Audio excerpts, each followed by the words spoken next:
Salam saudara yang terkasih dalam Tuhan Yesus Kristus, bersama-sama kembali kita akan merenungkan kebenaran firman Tuhan dengan tema menanti-nantikan Tuhan. Nah saudara, sebagai orang percaya, firman Tuhan mengajarkan kepada kita ada rahasianya bagaimana setiap kita, setiap hari ketika menjalani aktivitas kita, dalam keluarga kita, dalam pekerjaan, dalam studi maupun pelayanan kita akan mendapat kekuatan baru. Rahasianya apa? Dalam Yesaya 40 ayat yang ke-31, demikian firman Tuhan.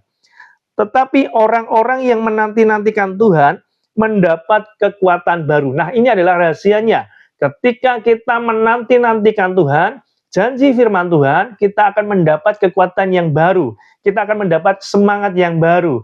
Bukankah Tuhan Yesus juga berkata, "Marilah kepadaku semua yang letih, lesu, dan berbeban berat.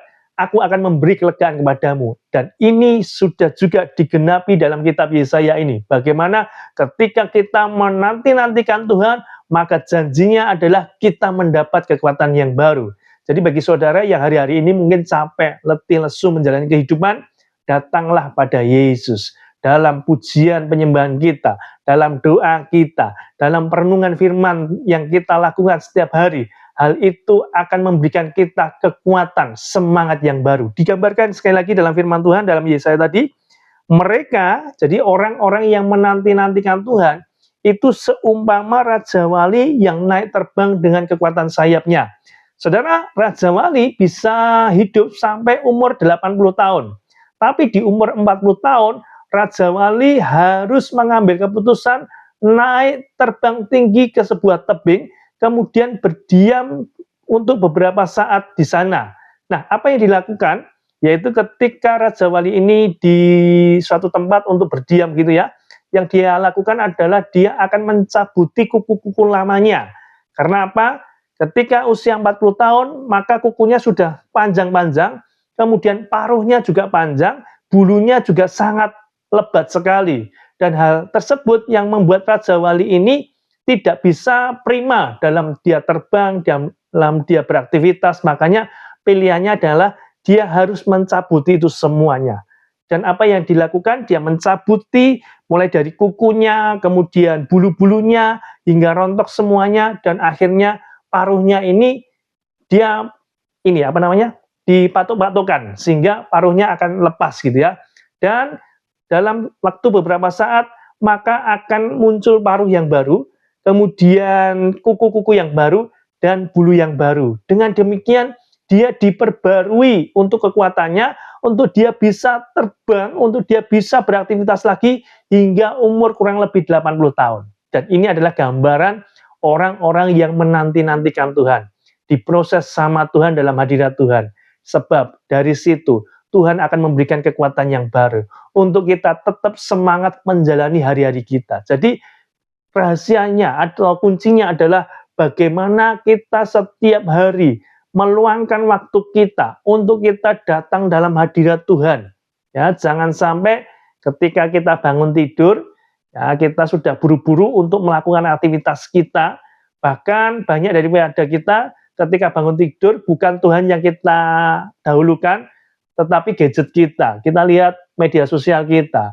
Maka lewat perenungan ini bukan kebetulan mengingatkan saudara semuanya, ketika memulai hari-hari kita, biarlah kita boleh memulainya bersama dengan Tuhan. Menanti-nantikan terlebih dahulu apa yang Tuhan mau untuk kita kerjakan sepanjang aktivitas kita. Sebab kita percaya ketika kita mencari terlebih dahulu kerajaan Allah dan kebenarannya, maka janjinya semuanya akan ditambahkan dalam kehidupan kita. Damai sejahtera, sukacita, bahkan berkatnya, itu semuanya akan ditambahkan kepada kita ketika kita mengutamakan terlebih dahulu menanti-nantikan dalam hadirat Tuhan. Ini penting sekali. Saya pun belajar bagaimana memulai hari-hari saya. Saya menanti-nantikan Tuhan terlebih dahulu dalam doa saya, dalam pujian penyembahan. Jadi setiap pagi itu sebelum memulai aktivitas, mau nggak mau harus saya paksakan masuk dalam hadirat Tuhan. Sebab apa? Roh memang penurut, tetapi daging lemah. Kalau kita menuruti daging, ya maunya kita akan bermalas-malasan. Tetapi sekali lagi, orang-orang yang menanti-nantikan Tuhan, dia akan mendapat kekuatan yang baru. Seperti Raja Wali ini, kita gambarannya sakit memang ya. Jadi melawan kedagingan itu sakit, tetapi percayalah, endingnya adalah yang terenak dalam kehidupan kita. Kita mendapatkan kekuatan yang baru daripada Tuhan. Kita mendapatkan semangat yang baru daripada Tuhan. Dan ketika kita merenungkan kebenaran firman Tuhan, percayalah, di situ Tuhan sedang berbicara kepada kita. Sehingga lewat firman yang kita baca, yang kita renungkan, muncul rema. Dan rema itu yang menjadi kekuatan kita. Firman Tuhan juga menegaskan, firman-Mu pelita bagi kakiku dan terang bagi jalanku.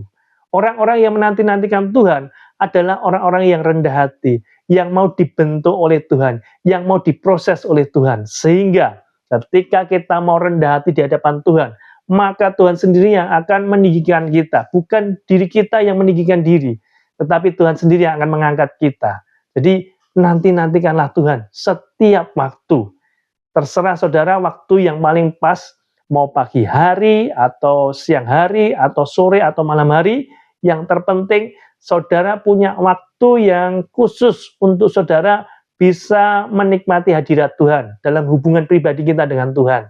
Sebab, sekali lagi, itulah rahasia bagaimana kita dapat menjalani hari-hari kita. Meskipun dalam permasalahan yang sangat-sangat kompleks sekali, tetapi ketika kita menanti-nantikan Tuhan, kita akan diberikan damai sejahtera, kita akan diberikan sukacita. Dan meskipun ketika kita sudah pusing untuk mengambil sebuah keputusan, maka ketika kita menanti-nantikan Tuhan, Tuhan akan memberikan hikmatnya, apa yang harus kita kerjakan. Jadi penting sekali untuk mendahulukan Tuhan terlebih dahulu.